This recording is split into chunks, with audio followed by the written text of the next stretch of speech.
Welcome to the Faces of Carlsbad, sponsored by Intrepid Potash.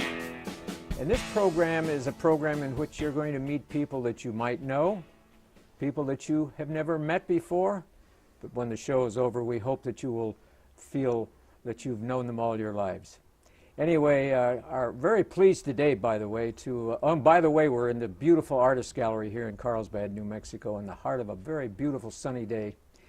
And our guest today is Mr. Joe Gant. And Joe, I want to welcome you to the show. Thank you very much. Faces of Carlsbad. I'm very privileged and consider it a real pleasure to appear before our great citizens of Carlsbad in this program. Interestingly enough, I'm kind of a product of Intrepid Potash. My dad came to this country back in the 30s and worked for U.S. Potash, which of course was a predecessor of Intrepid Potash.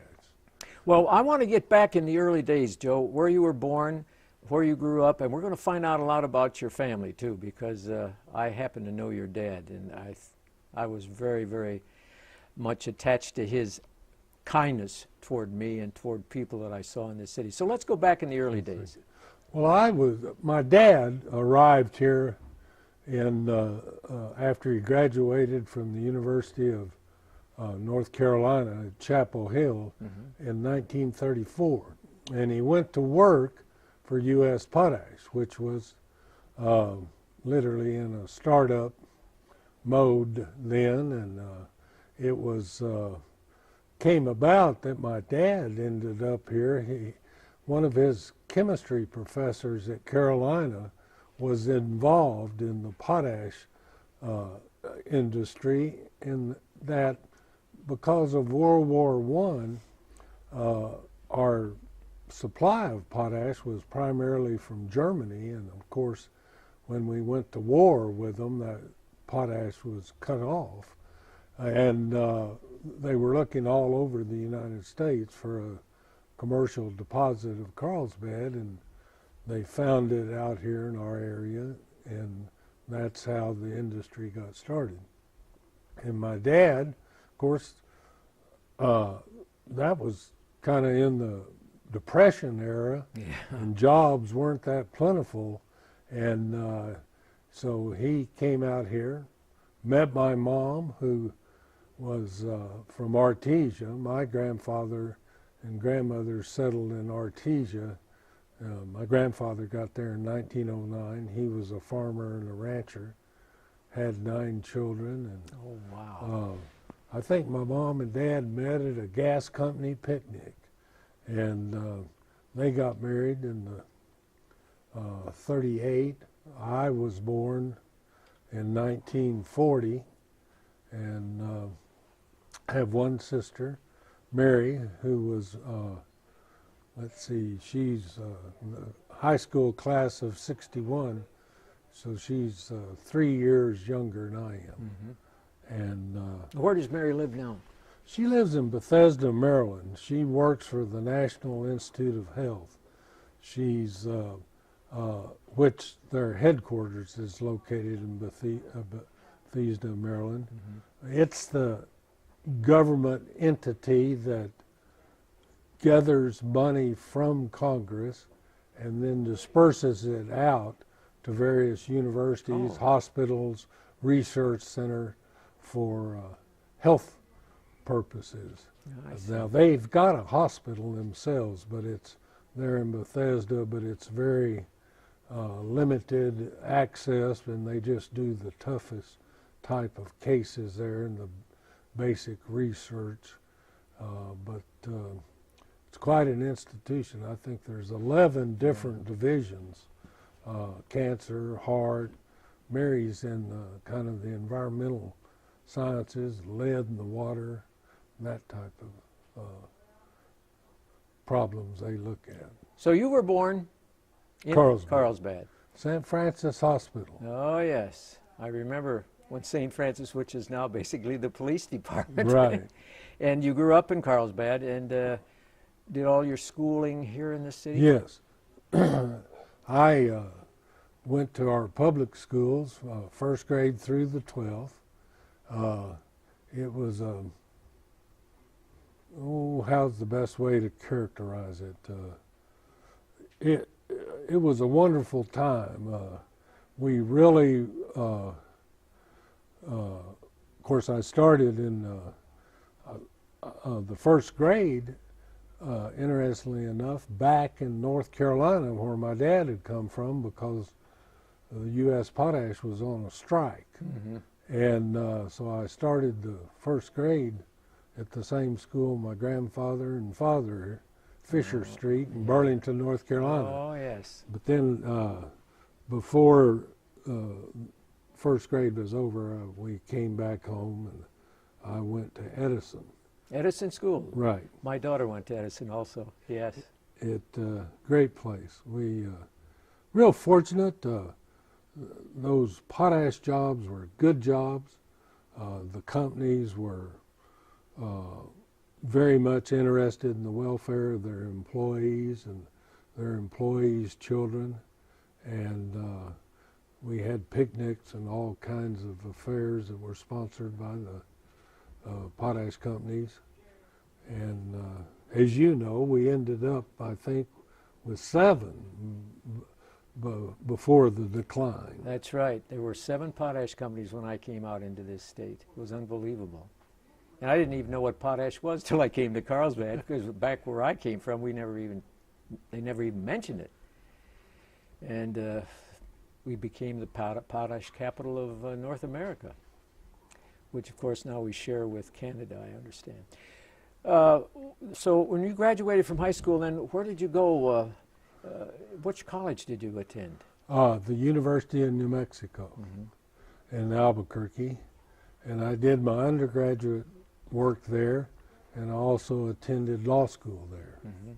And after I graduated from law school in '68. I see. Well, I did not know your mother, but I did know your dad. I knew your dad very well, and give us a little background on your dad, because he was quite a gentleman in this city. He was born and raised in Burlington, North Carolina.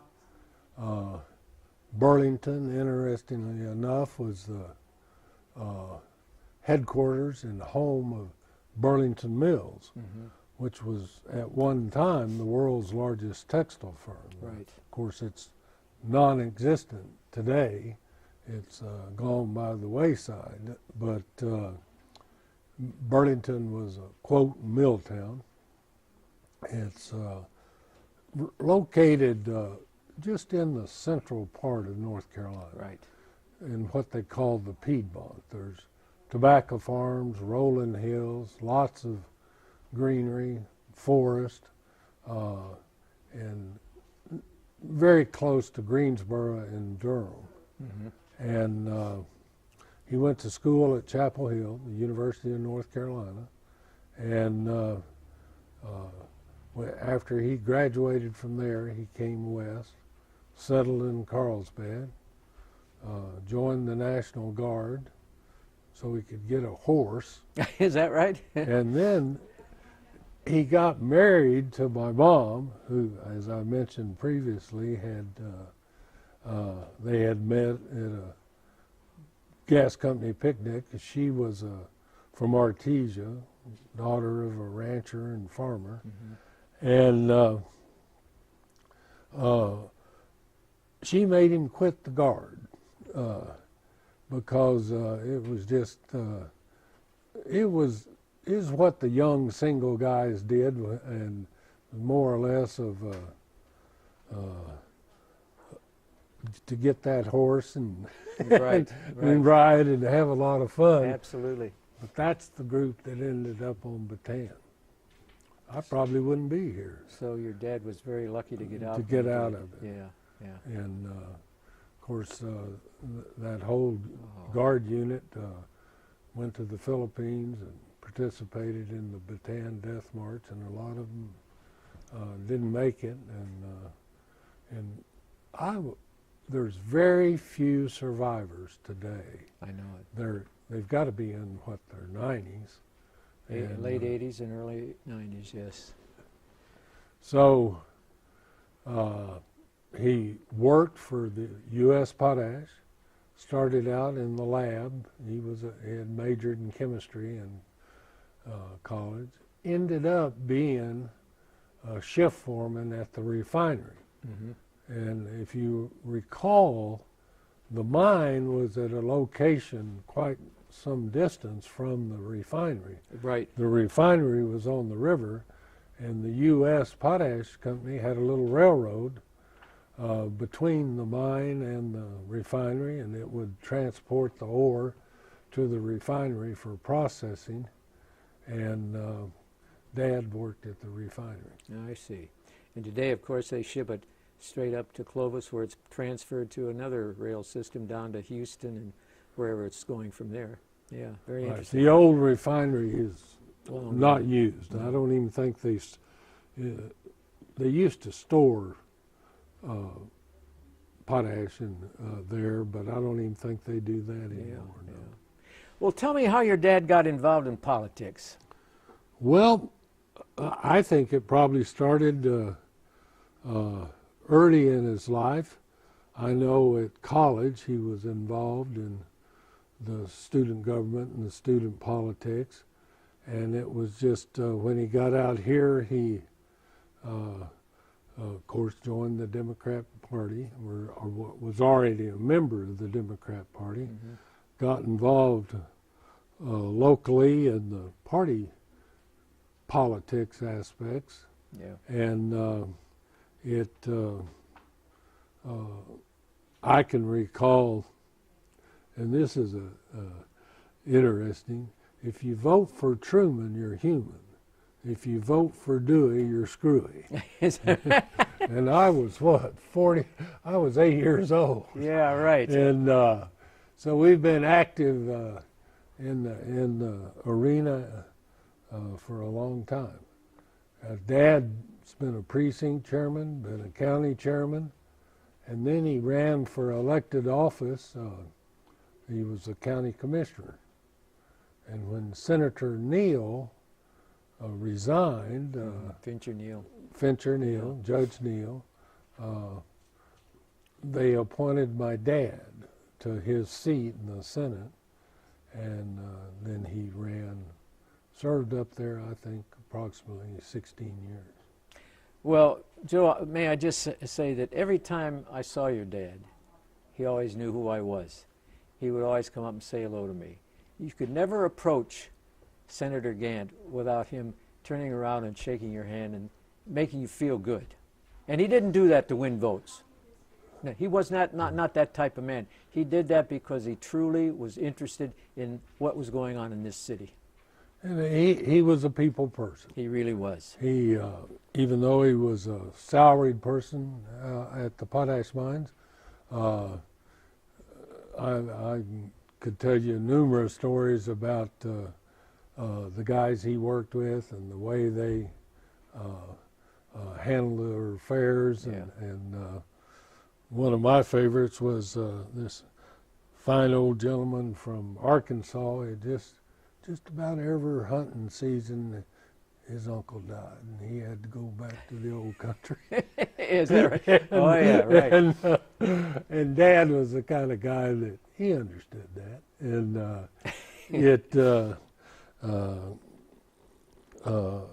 there's lots of instances like that. And Dad was able to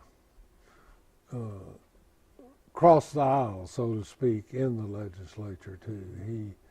He had the respect and of the Republicans, and He did. and whether you were a businessman Democrat or a labor union Democrat, he got along with everybody. Well, I want to get involved with you too, because you have become a very successful attorney here in Carlsbad. You're well respected. But there was something dealing with the nuclear power situation, the nuclear waste, that your dad had an important part in. Tell us about that. Well, my dad was just visiting me in Albuquerque, and I've got the article, as a matter of fact, and I think it was November 7th, 1971. He sent me to get the Albuquerque Journal, and so I went to the store and picked it up and brought it back to him, and he read it, and in that paper was an article about Lyons, Kansas, who has salt deposits, domes of salt, as I understand them. Right. And in that article, it explained how the residents of that area didn't want any nuclear waste brought into their area, and that they wanted nothing to do with any kind of a waste depository. Mm-hmm.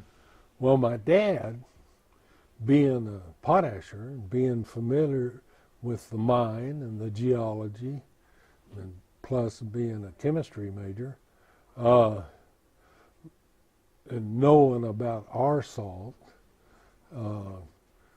contacted our congressman, who he had served with in the state senate, Oh, yeah. Congressman Reynolds, and tracked him down. And if I recall it right, it was on a Sunday. And found him at his home and said, "You ought to, the country ought to look at Carlsbad. We have the place for this waste isolation pilot project." And of course, Dad got a hold of Mayor Gerald, who was our mayor at the time, and in the early 70s, late 60s, of course, the potash had, like the old U.S., which had become U.S. Borax, and literally shut down. And there were lots of vacant houses. There were lots of unemployment, and we needed something to give us a boost economic. So we were looking for jobs. Yes. And this waste isolation pilot project, now that we can look back, more than 30 years, almost a miraculous gift to our area. And of course, what a good thing for not only us, but the country to solve a problem that needed to be solved. Absolutely.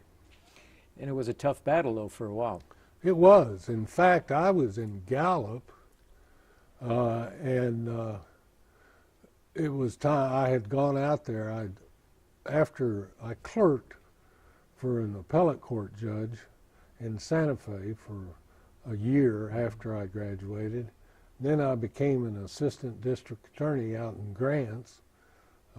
Courthouse was at Los Lunas, about 90 miles away. You're kidding. And at that time, Valencia County went all the way to the Arizona line. And it was a long rectangular type of county geographic, and but I did that for 16 months. Loved it. It was tough work, but something that I really got great experience from. Then I went to Gallup in a private law firm for a year, and I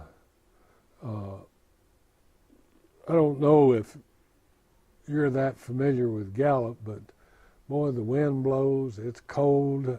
If you take a look at its temperature right now, and it's a tough environment. A railroad town, an Indian area surrounded by Indians, and they survive under terrible conditions weather-wise. It's just anyway. So I, of course, had an image of Carlsbad that, as a youngster growing up, and you just couldn't think of a prettier place, the people were great, and in fact, while I was in Gallup, the Indians kidnapped the mayor.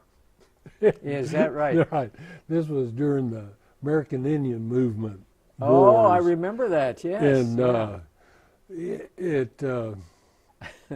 So I was looking around, and an opportunity opened up for a young lawyer here in Carlsbad, and I came home, and at the same time, the WHIP project was more than just a thought.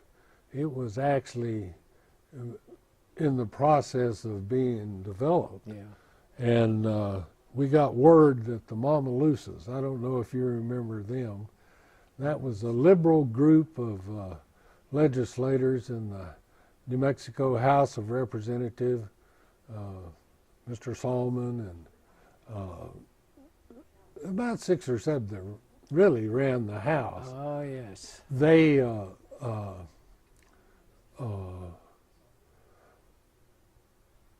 put a bill in the legislature to outlaw bringing any nuclear waste from out of state into New Mexico. And so the DOD hired me. I'd done some lobbying when I was in Gallup for some traders on the turquoise industry, Yes, right. jewelry industry. And so they hired me and sent me to Santa Fe and to take on the Mamalusas. And fortunately, we had great legislators, Aubrey Dunn in Oh, the yes. Senate, my cousin Bob Ferguson from Artesian, Dad in the Senate. But the battle was in the House, and Jack Yeah. Skinner was there, and we were fortunate in killing that bill before it became law, or maybe WHIP would have never even got off the ground. But I came back in 73 here, and have been here ever since. So we're talking about 38 years now. Isn't that something? My gosh. Heck, I've had my 50th high school reunion. Yeah, That's isn't- hard isn't that- to fathom. Isn't that depressing when you go through that? It's terrible. My graduating class had their 65th, so that's frustrating. But anyway, the memories I have of your dad, and I'm sure your mom had to be a wonderful lady, although I don't think I ever met her.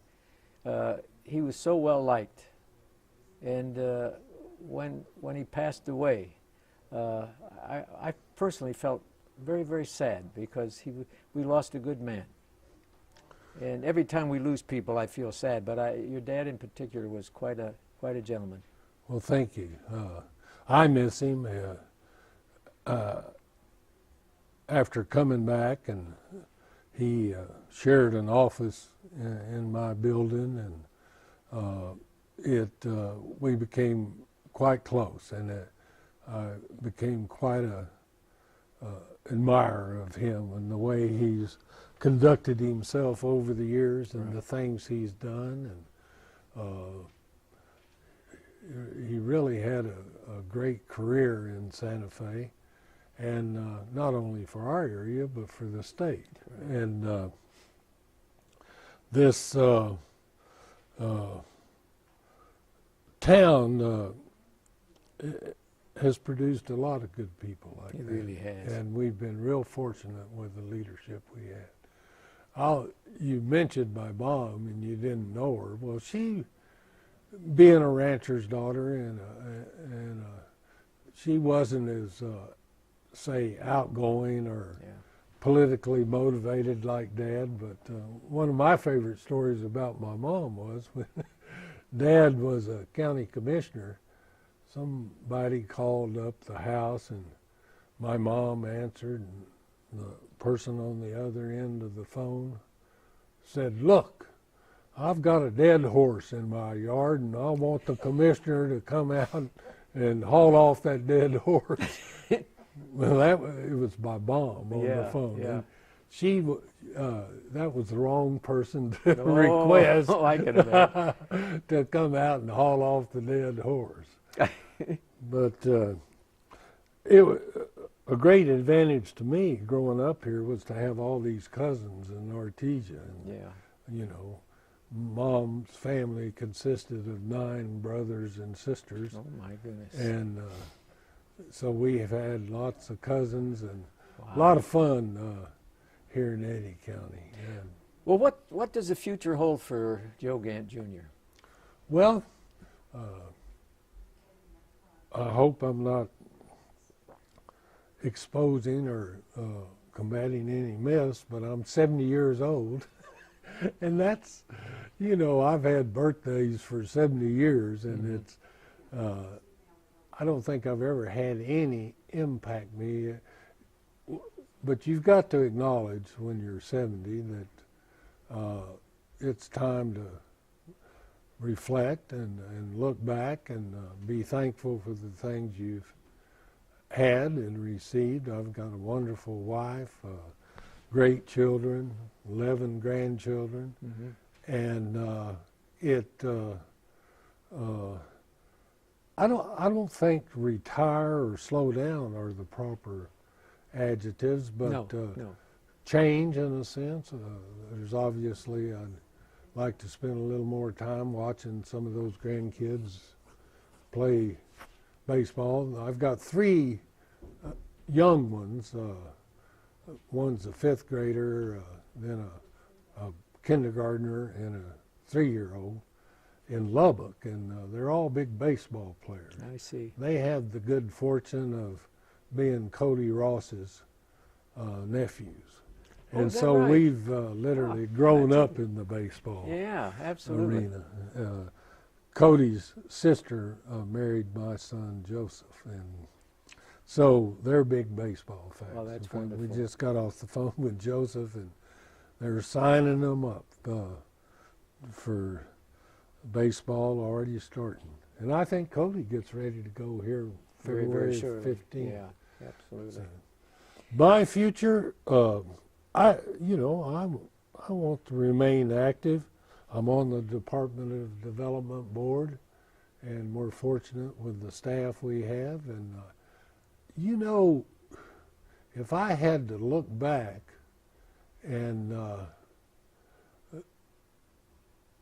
see the changes that have evolved here really recently, and that's the oil and gas industry that finally we've kind of broken into where we've got some roustabout services coming out of Carlsbad, where drilling crews are coming out of Carlsbad. There's always been a few, but not Yeah. very much. Not as We many. were kind of outside of the oil and gas workforce, or the oil patch, however you want to refer to it. No, you just look at the traffic Right. at 4:30, 5 o'clock in the evening, Right. and one after another. It's Our- overwhelming. Go to a restaurant. You Yes. look around and see some of the crews obviously oil and gas that are Yeah, in there eating. that's for Yeah. sure. In fact, the paper this morning I was reading about Mr. Maley's going to open up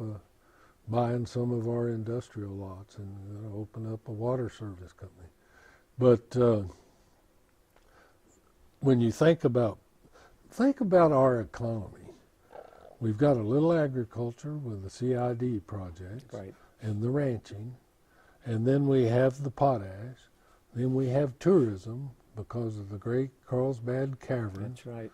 and then some other tourist, the Living Desert State Park, and just our river. Oh, you the know. river is so beautiful. It and oil and gas, the WHIP project, and you know, to me, that's the future. We've got our foot in the door in the nuclear business, and let's open it a little wider and see if there's some other missions and we can fulfill in the nuclear industry. And Wow, that's right.